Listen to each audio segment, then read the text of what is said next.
नमस्कार, आप सभी का स्वागत है द हिस्ट्री यूट्यूब चैनल में और मैं हूं विकास टेकरे। आज हम बात करेंगे 20वीं शताब्दी के विश्व इतिहास से जुड़े प्रमुख वस्तुनिष्ठ प्रश्न यानी कि ऑब्जेक्टिव टाइप क्वेश्चंस के बारे में। इन प्रश्नों के जरिए आप अपने परीक्षा में आने वाले ऑब्जेक्टिव प्रश्न को काफ़ी हद तक हल कर पाएंगे।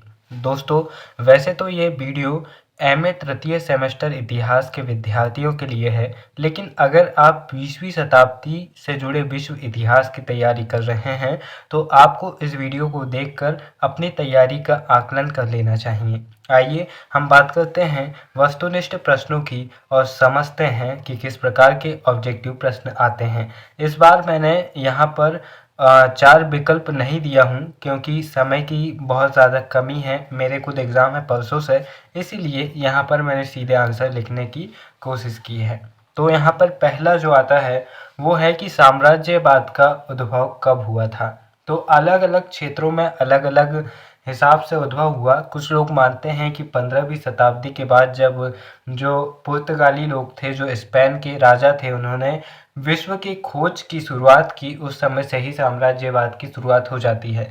लेकिन हम जब देखते हैं कि विश्व में बड़े व्यापक पैमाने पर साम्राज्यवाद की शुरुआत कब होती है तो निकल कर आता है कि 19वीं शताब्दी में साम्राज्यवाद की शुरुआत होती है। हम भारत का ही उदाहरण ले लें तो 18वीं शताब्दी तक यानी कि 1700 ईस्वी तक जो अंग्रेज थे वो ईस्ट इंडिया कंपनी एक व्यापारिक कंपनी के रूप में भारत में शासन कर रही थी। लेकिन हम 19वीं शताब्दी यानी कि 1800 वाले सन में देखते हैं तो जो ब्रिटिश सरकार थी और जो ब्रिटिश साम्राज्य था वो धीरे धीरे भारत में अपनी शक्ति मजबूत करने लगता है और 1858 में इंग्लैंड पूरी तरह से भारत पर अपना अधिकार स्थापित करने की घोषणा कर देता है।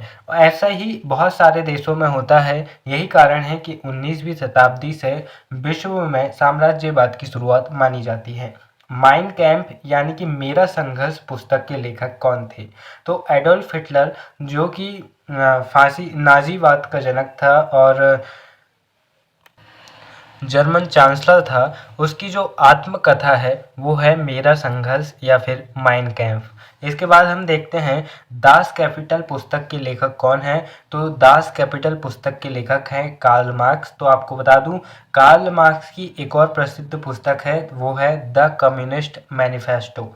साथ ही इनकी बहुत सारी प्रसिद्ध किताबें रही हैं, लेकिन सबसे ज़्यादा प्रसिद्ध यही हैं, दास कैपिटल और द कम्युनिस्ट मैनिफेस्टो। इसके बाद में हम देखते हैं 1917 की रूसी क्रांति के समय रूस का जार यानी कि शासक कौन था। दोस्तों, रूस में शासक को जार कहा जाता था और यहाँ पर अंतिम जार था निकोलस द्वितीय और 1917 की क्रांति से समय ही यही था। 1917 में जो नवंबर क्रांति हुई उसे बोल्शेविक क्रांति भी कहा जाता है और यह एक समाजवादी क्रांति थी और इसके साथ ही पूरी तरह से राजशाही का पतन हो गया और निकोलस द्वितीय अंतिम जो शासक था इसकी भी समाप्ति हो जाती है। फिर हम देखते हैं कौन सा देश राष्ट्र संघ का सदस्य नहीं था। यह बहुत ज़्यादा उलझाने वाला प्रश्न है क्योंकि जो राष्ट्र संघ की स्थापना का जो यानी कि सिद्धांत दिया था या कल्पना की थी वो की थी अमेरिका के राष्ट्रपति वुडरो विल्सन ने। तो यहाँ पर स्वाभाविक रूप से प्रश्न उठता है कि अमेरिका तो इसका सदस्य होगा ही, लेकिन आपको बता दूं कि अमेरिकी सीनेट ने यह विश्वास नहीं दिया था, यानी कि अमेरिकी सीनेट में अमेरिका का राष्ट्र संघ का सदस्य बनने का प्रस्ताव पारित नहीं हुआ था, जिसके कारण अमेरिका राष्ट्र संघ का सदस्य नहीं रहा। ये बात आपको ध्यान रखनी चाहिए। हालांकि जब बाद में 1946 में जब राष्ट्र संघ संयुक्त राष्ट्र में बनता है तो उसके फाउंडिंग मेंबर्स में अमेरिका शामिल होता है और उसका सदस्य भी बनता है। फिर हम देखते हैं पर्ल हार्बर पर किसने आक्रमण किया था। तो पर्ल हार्बर अमेरिका का एक द्वीप क्षेत्र था, बंदरगाह था और इस पर आक्रमण किया था जापान ने। फिर इसके बाद में हम देखते हैं द्वितीय विश्व युद्ध की शुरुआत किस वर्ष हुई थी, किस तिथि को हुई थी। तो 1 सितंबर 1939 को द्वितीय विश्व युद्ध की शुरुआत होती है और यह आक्रमण पहला जो वार करता है वो करता है जर्मनी करता है और इस तरह से शुरुआत होती है द्वितीय विश्व युद्ध की। आपको मैं बता दूं कि यह जो हमने 7 क्वेश्चन देखे, ये पिछले साल आए हुए क्वेश्चन थे एमए के पेपर में, इसलिए आप समझ सकते हैं कि किस प्रकार से प्रश्न आते हैं। अब हम वो देखते हैं जो हमने बनाए हैं। खूनी रविवार की तिथि क्या थी? तो 22 जनवरी 1905 को खूनी रविवार के रूप में मनाया जाता है। और इसकी कहानी मैं आपको बता दूं कि 1905 की जो रूसी क्रांति हुई थी, इस समय फादर गैपन नाम के एक व्यक्ति थे। उन्होंने बेरोजगार लोग या फिर जो मजदूर जो परेशान थे, उनके साथ में एक रैली निकाली राजा के भवन तक जाने के लिए, उनके महल तक जाने के लिए। लेकिन राजा ने बीच क्षेत्र में ही सेना को खड़ा कर दिया और अंधाधुंध गोली चलवा दी। और इस गोली में इस घटना में बहुत सारे लोग घायल हुए, फादर गैपन भी इसमें घायल हुए। और इसी घटना को खूनी रविवार की तिथि कहा जाता है। और खूनी रविवार की घटना 1905 की रूसी क्रांति से संबंधित है। 1905 की रूसी क्रांति जो थी वह कार्ल मार्क्स की विचारधारा से थी, यानी कि हम कह सकते हैं कि यह एक सर्वहारा क्रांति थी। फिर इसके बाद में देखिए दोस्तों, प्रथम विश्व युद्ध का तात्कालिक कारण क्या था? प्रथम विश्व युद्ध का तात्कालिक कारण क्या था? तो प्रथम विश्व युद्ध का तात्कालिक कारण था ऑस्ट्रिया के राजकुमार फ्रांसिस फर्डिनेंड की हत्या हो जाना।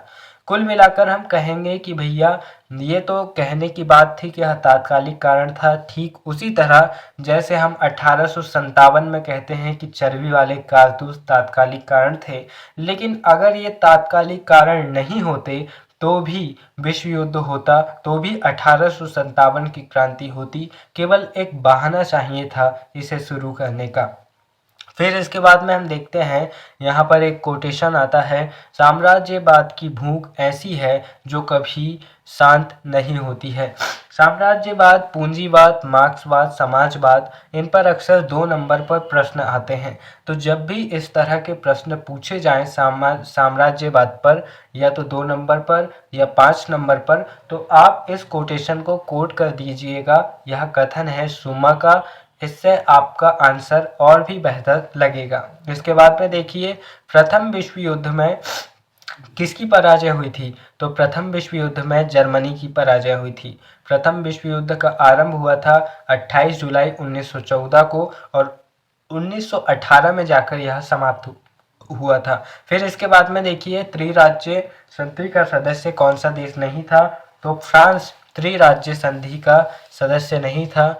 ऑस्ट्रिया, जर्मनी और एक सहयोगी और उनका था, उसका नाम मुझे याद नहीं आ रहा है। इस तरह से इनकी ये त्रिराज्य संधि थी। फिर इसके बाद में देखिए, आर्क ड्यूक फर्डिनेंड किस देश का राजकुमार था? तो ये ऑस्ट्रिया का राजकुमार था और इसी की हत्या के बाद प्रथम विश्व युद्ध शुरू हो जाता है। फिर हम देखते हैं, बोल्शेविक क्रांति हुई थी नवंबर 1917 में।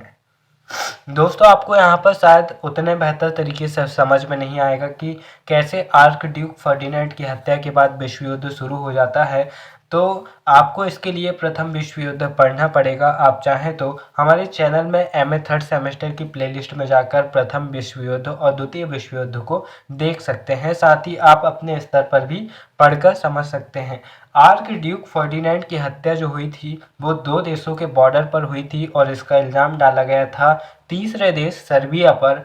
और फिर ऑस्ट्रिया ने सर्बिया पर आक्रमण कर दिया था। हालांकि यहाँ पर गलती ऑस्ट्रिया की थी, लेकिन फिर वही हुआ कि आधा विश्व यानी कि कुल 30 देशों ने इसमें भाग लिया था, तो आधे हो गए सर्बिया की तरफ से, आधे हो गए ऑस्ट्रिया की तरफ से, और सारे बैल आपस में लड़ने लगे और इसे हमने विश्व युद्ध कहा। फिर इसके बाद में देखिएगा, रूस की 1917 ईस्वी की राज्य क्रांति का तात्कालिक कारण क्या था? तो सेना की पराजय की समस्या तात्कालिक कारण थी, क्योंकि रूस हमेशा हार रहा था और ये पहले भी जापान जैसे छोटे से देश से भी हार चुका था, जिसके कारण यहाँ की जनता बहुत ज़्यादा उत्तेजित थी। फिर इसके बाद में हम देखते हैं, रूस की राज्य क्रांति प्रभावित थी तो कार्ल मार्क्स से बहुत ज़्यादा प्रभावित थी और इसे सर्वहारा क्रांति भी कहा गया है। रूस की क्रांति के पश्चात लेनिन के हाथ में सत्ता आई तो उसने किस प्रकार के शासन की घोषणा की? लेनिन ने सर्वहारा का अधिनायक तंत्र नामक व्यवस्था की घोषणा की। उसने कहा कि सभी का जो नायक रहेगा वह शासन करेगा और यहाँ पर सभी समान रहेंगे, और सर्वहारा का उसने नारा दिया और कार्ल मार्क्स के सिद्धांतों को उसने लागू करने का प्रयास किया। हालांकि उसने एक तानाशाह के रूप में जन्म लिया, जिसके बारे में आप रूस की क्रांति या फिर द्वितीय विश्व युद्ध के बीच में काफ़ी अच्छे से पढ़ पाएंगे। रूस में नवंबर 1917 ईस्वी की बोल्शेविक क्रांति का नेता लेनिन था। कार्ल मार्क्स मूलतः था। यह प्रश्न पूछा जाता है, इसे ध्यान से देखिएगा। कार्ल मार्क्स मूल रूप से कहाँ का था? तो वह था जर्मन यहूदी था। देखिए, जो कार्ल मार्क्स था वो जर्मनी था, लेकिन उसका सबसे ज़्यादा प्रभाव हमें रूस में देखने को मिलता है। इनका जन्म 5 मई 1818 को जर्मनी के राइन प्रांत के ट्रियर नगर में एक यहूदी परिवार में हुआ था। 1824 में इनके परिवार ने ईसाई धर्म स्वीकार कर लिया। 1848 में मार्क्स ने नेवे राइन से जीतुंग नामक एक पत्रिका का संपादन किया और उसके माध्यम से जर्मनी को समाजवादी क्रांति का संदेश देना आरंभ किया। 1839 में उनके इसी अपराध के कारण, ये समाजवादी क्रांति के फैलाव के अपराध के कारण, उन्हें प्रशा से निष्कासित कर दिया गया और वे पेरिस होते हुए लंदन चले गए और जीवन पर्यंत लंदन में ही रहे। हम बात करें कार्ल मार्क्स की प्रमुख पुस्तकों की, तो 1867 की उनकी दास कैपिटल और 1848 का कम्युनिस्ट पार्टी का घोषणा पत्र उनकी प्रमुख रचनाएं हैं। इसके बाद हम देखते हैं रूस का अंतिम जार कौन था। तो रूस का अंतिम जार था निकोलस द्वितीय। फिर इसके बाद हम देखते हैं वर्साई की संधि कब हुई थी। तो वर्साई की संधि हुई थी 28 जून 1919 को मित्र राष्ट्र व जर्मनी के मध्य। अगर आपने काफ़ी अच्छे से सिलेबस को रीड किया होगा, आपने पढ़ा होगा, तो आपको ये वीडियो इंटरेस्टिंग लगेगा, वरना आप सोचेंगे कि ये वीडियो कितना बोरिंग है और आप इसे या तो छोड़ देंगे इतना ही में ही, या फिर बहुत मुश्किल से देखेंगे लेकिन आपको याद नहीं होगा। अगर आपने पढ़ा है तो आपके लिए ये वीडियो बहुत काम का है, लेकिन अगर आप नहीं पढ़ पाए हैं तो प्लीज़ इस वीडियो को 1 से 2 बार देखिएगा, तो आपको काफ़ी सारे क्वेश्चन याद हो जाएंगे। यूरोप में गुप्त संधियों का जन्मदाता था तो बिस्मार्क बहुत शातिर व्यक्ति था और वह एक ही बार में 2-3 देशों से संधि कर लेता था और उन्हें पता तक नहीं होता था, जैसे आजकल के लड़के और लड़कियां बॉयफ्रेंड और गर्लफ्रेंड बना लेते हैं। दोस्तों, इसके बाद हम देखते हैं राष्ट्र संघ का गठन किस संधि में किया गया।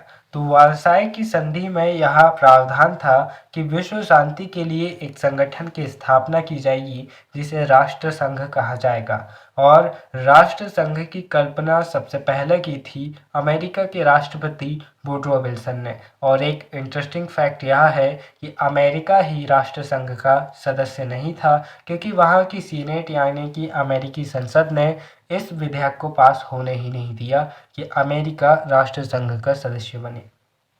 पेरिस शांति सम्मेलन के जो नेता थे, जो 4 प्रमुख नेता थे, वे थे वुडरो विल्सन अमेरिका के राष्ट्रपति, जॉर्जेस क्लेमेंसो फ्रांस के प्रधानमंत्री, ऑरलैंडो इटली के प्रधानमंत्री, लॉयड जॉर्ज ब्रिटेन के प्रधानमंत्री। इस पेरिस शांति सम्मेलन के अध्यक्ष थे विटोरियो इमानुएल ऑरलैंडो, इसके जो अध्यक्ष थे। फिर हम इसके बाद देखते हैं शांति के लिए विश्व संघ नामक विषय पर भाषण दिया था। तो यह ऐतिहासिक भाषण दिया था वुडरो विल्सन ने। फिर इसके बाद देखिए राष्ट्र संघ के प्रारंभिक स्थायी सदस्य थे। तो जो फाउंडिंग मेंबर थे राष्ट्र संघ की, उनकी बात करते हैं तो यहाँ पर था Britain, Japan, France, Italy, Germany, रूस। दोस्तों, यहाँ पर रूस 1934 में जुड़ता है, 1934-36 के बीच में जुड़ता है। वहीं जापान, जर्मनी और इटली बाद में जाकर राष्ट्र संघ की सदस्यता छोड़ देते हैं। फिर इसके बाद में अमेरिका को सीनेट से स्वीकृति न मिल पाने के कारण अमेरिका इसका सदस्य नहीं बन सका था। राष्ट्र संघ की स्थापना का प्रमुख उद्देश्य था युद्ध की रोकथाम करना। अंतर्राष्ट्रीय न्यायालय की स्थापना की गई हेग में। हेग यानी कि स्विट्जरलैंड में इसका मुख्यालय आज भी है अंतर्राष्ट्रीय न्यायालय का। राष्ट्र संघ कब तक अस्तित्व में रहा? तो 19 अप्रैल 1946 तक यह अस्तित्व में रहा और 1946 में इसका विलय संयुक्त राष्ट्र संघ यानी कि यूनाइटेड नेशन में कर दिया गया। फिर इसके बाद में अगला प्रश्न आता है, राष्ट्र संघ की योजना किसने रखी थी? तो वुडरो विल्सन जो कि अमेरिका के राष्ट्रपति थे, उन्होंने इसकी योजना रखी थी। क्या अमेरिका राष्ट्र संघ का सदस्य था? तो आपको पता होना चाहिए कि अमेरिका राष्ट्र संघ का सदस्य नहीं था। देखिए भैया, वीडियो हो रहा है थोड़ा सा लंबा, इसीलिए प्लीज़ थोड़ा सा मैनेज कर लीजिएगा, क्योंकि अभी हम आधे सफ़र में पहुंचे हैं और आधा सफ़र बाकी है। और कहते हैं कि भैया नौकरी नहीं तो छोकरी नहीं और छोकरी नहीं तो कुछ भी नहीं। इसीलिए ध्यान लगाइए और पढ़िए ताकि हम कुछ कर सकें ज़िंदगी में। और वैसे भी मैं आजकल बहुत कुछ कर रहा हूँ, पढ़ाई के साथ साथ मैं आजकल लोलोपैथिक की दवाई बेच रहा हूँ। जी हाँ, ये नई श्रृंखला मैंने खुद आविष्कार किया है और इसका नाम भी मैंने खुद दिया है लोलोपैथिक दवाई। लोलोपैथिक दवाई है लवर्स के लिए, और लवर्स जो कि बहुत ज़्यादा परेशान हैं। जैसे आजकल लड़कों को परेशानी होती है, क्या आपकी गर्लफ्रेंड आपकी बात नहीं मानती है, आपका फ़ोन नहीं उठाती है और बार बार बैलेंस डलवाती है। बार बार बैलेंस का मतलब है कि आपके ही हाथ वो उसके पूरे रिश्तेदारों का बैलेंस डलवा लेती है, उसकी पूरी सहेलियों का बैलेंस डलवा लेती है। तो इसका इलाज है मेरे पास, और इलाज ये है कि भाड़ में जाए जनता, हमसे कुछ नहीं बनता। बस भैया सब कुछ छोड़ो दुनियादारी और पढ़ाई में लग जाओ, क्योंकि पढ़ लोगे तो सब कुछ आपके हाथ में होगा। और हम हैं भैया सिंगल आदमी, तो हम भी चाहते हैं कि बसे बसाए घर भी उजड़ जाए और सब हमारे जैसे सिंगल हो जाए। तो ये तो थी भैया थोड़ी सी मजाक वाली बात। अब हम आ जाते हैं यहाँ पर वीडियो में। और अगर आपको लगता है कि मेरी बातों से आपको लगा है बुरा, तो मैं चाहता हूँ, बिल्कुल भी माफ़ी नहीं चाहूँगा मैं, क्योंकि मैंने कोई झूठ बोला नहीं। तो आइए दोस्तों, हम आगे बढ़ते हैं और राष्ट्र संघ की स्थापना की बात करते हैं। तो 10 जनवरी 1920 को राष्ट्र संघ की स्थापना होती है। पेरिस के एक समाचार पत्र ने राष्ट्र संघ की आलोचना करते हुए लिखा था। आलोचना कब की थी? तो द्वितीय विश्व युद्ध के समय, जब राष्ट्र संघ कुछ उखाड़ नहीं पा रहा था, यानी कि जब द्वितीय विश्व युद्ध से जुड़े प्रश्न आए, तब आप इस कोटेशन का इस्तेमाल कर सकते हैं, क्योंकि ये कोटेशन बहुत ही प्यारी है और इसे आसानी से याद किया जा सकता है। राष्ट्र संघ एक कुत्ता है जो भौंकता है पर काटता नहीं। ये बात कही थी पेरिस के समाचार पत्रों ने। अब किस पर्टिकुलर समाचार पत्र और संपादक ने कही, इसकी जानकारी ना तो हमारे पास है और ना ही हमने जिस किताब से पढ़ी है उसके लेखक के पास है। दोस्तों, इसके बाद हम देखते हैं कमोडोर पेरी कहाँ का निवासी था। तो ये थे भैया अमेरिका के, और अमेरिका से ये पता नहीं जापान की ओर निकले थे। फिर हम देखते हैं मेईजी पुनः स्थापना संभव है। तो मेईजी पुनः संभव नहीं, संबंध है। मेईजी पुनः स्थापना जापान से संबंधित है, यानी कि 1945 में जब इनके ऊपर बम फोड़ा गया, तो इन्हें समझ में आया कि अब सुधर जाना चाहिए, नहीं तो और फूट गए तो हमारा नक्शा ही मिट जाएगा दुनिया से। तो इन्होंने अपनी जो हरकतें सुधारी, ये 1939 के पहले की, बहुत पहले की बात है। इन्होंने अपनी हरकतें सुधारी और अपने आप को एक डेवलप्ड राष्ट्र बना दिया। आज भी आप देखते हैं कि जापान का क्षेत्रफल हमारे सामने कुछ भी नहीं रखता। ये ठुल्लू भर सा राष्ट्र, देखिए भैया, विश्व की चौथी सबसे बड़ी इकोनॉमी बन के बैठा है। जापान में जो समुराई वर्ग है, तो जो समुराई वर्ग है इसका संबंध है योद्धा वर्ग से, सैनिक वर्ग से। फिर हम इसके बाद देखते हैं रूस जापान युद्ध 1905 का अंत किस संधि के द्वारा हुआ था? तो पोर्ट्स माउथ की संधि के द्वारा रूस जापान का युद्ध हुआ था। दोस्तों, ऑब्जेक्टिव में उस टाइप के क्वेश्चन पूछे जाते हैं जो या तो काफ़ी छोटे होते हैं या फिर बड़े होते हैं तो काफ़ी इंपॉर्टेंट होते हैं, तो आपको ये समझना चाहिए। जैसे मेईजी पुनः स्थापना का संबंध है जापान से, यह प्रश्न काफ़ी इंपॉर्टेंट है। जापान में समुराई वर्ग से तात्पर्य है योद्धा से, ये काफ़ी ज़्यादा इंपॉर्टेंट प्रश्न है। 40वां उतना ज़्यादा नहीं है, लेकिन 41वां प्रश्न थोड़ा इंपॉर्टेंट हो जाता है। इटली में फांसीवाद के उदय का मूल कारण था आर्थिक दुर्व्यवस्था। मुसोलिनी की गृह नीति का मुख्य उद्देश्य था युद्ध तथा क्रांति के विनाशकारी प्रभावों से इटली को मुक्त कराना। फिर इसके बाद में इटली में फांसीवाद का जनक कौन था? मुसोलिनी। फिर इसके बाद में हम देखते हैं फेसिस यानी कि जो फांसीवाद है, फासिज्म, जो फासिज्म है वो बना है भैया अंग्रेजी के फैसिस शब्द से मिलकर बना है। और फैसिस का अर्थ होता है छड़ियों के बंडल तथा कुल्हाड़ी, और कुल्हाड़ी इसका अर्थ होता है। और जो फांसीवादी है, जो मतलब कि इटली का जो मुसोलिनी था, उसके झंडे में भी कुल्हाड़ी हमें देखने को मिलती है। साथ ही ये जो चिन्ह लिया गया था, ये रोम के साम्राज्य के झंडे से यह चिन्ह को लिया गया था मुसोलिनी के द्वारा में। मुसोलिनी जो कि मूसा खा के मर गया, उसकी कहानी बहुत ही विकराल है, वह आपको प्रथम विश्व युद्ध में समझने को मिलेगी। यहाँ पर इतना ही मिलेगा क्योंकि भैया जितनी हमारी वो है कैपेसिटी, हम उतना ही आपको बता सकते हैं। अब इसी वीडियो में आप कहें कि सब कुछ बता दें तो फिर तो हमारा काम भारी हो जाएगा। अब आगे देखिए, निम्नलिखित में से कौन सा कारण नेपोलियन तथा हिटलर के पतन का प्रमुख कारण बना? तो यहाँ पर आता है प्रजातीय श्रेष्ठता में विश्वास। जो नेपोलियन था वो भी कहता था कि भैया जो फ्रांस के लोग हैं वो विश्व में सबसे ज़्यादा अक्लमंद और सबसे ज़्यादा महान प्रकार के हैं, तो उसका पतन हो गया। हिटलर भी ऐसे ही सोचता था, तो इसका भी पतन हो गया। जो अंग्रेज़ थे, एक समय आने पर वो भी यही कहने लगे थे कि जो गोरे हैं वो ईश्वर के प्रतिनिधि है, और गोरे हैं तो सब है, गोरे नहीं तो कुछ भी नहीं। इसीलिए उनका भी भंटाढार हो गया, और उनका जो सूरज कभी डूबता नहीं था, ऐसा डूबा कि कभी अब उगने का नाम ही नहीं लेता। और फिर इसके बाद हम देखते हैं किन देशों को धुरी राष्ट्र कहते हैं, तो धुरी राष्ट्र थे जर्मनी, इटली, जापान। फिर वहीं हम देखते हैं यूके, अमेरिका, फ्रांस, ये सभी मित्र राष्ट्र थे। रसिया भी इसमें आता है, ये मित्र राष्ट्र थे, और उन लोगों ने इन लोगों के विरुद्ध युद्ध किया था। फिर इसके बाद में हम देखते हैं रोम, बर्लिन, टोक्यो धुरी का निर्माण हुआ था 1937 में।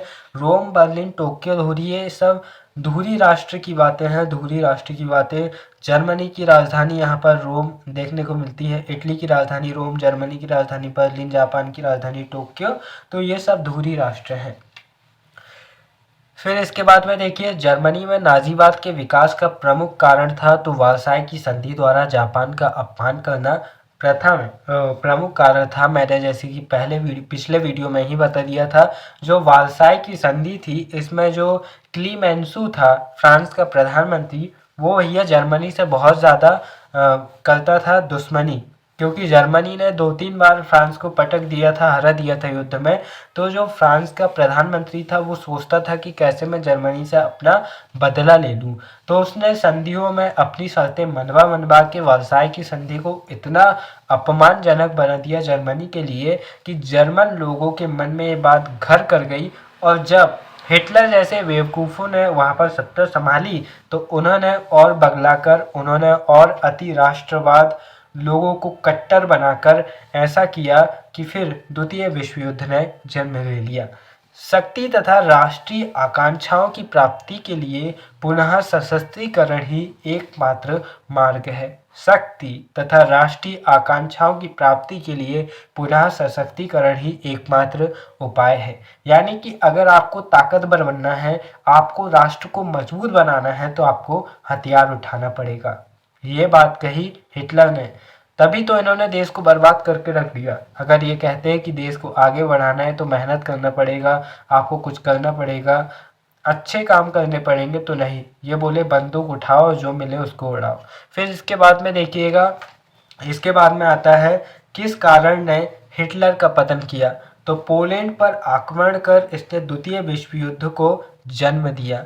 इसने पोलैंड पर 1 सितंबर 1939 को आक्रमण किया, और इसी के साथ युद्ध की शुरुआत हो गई।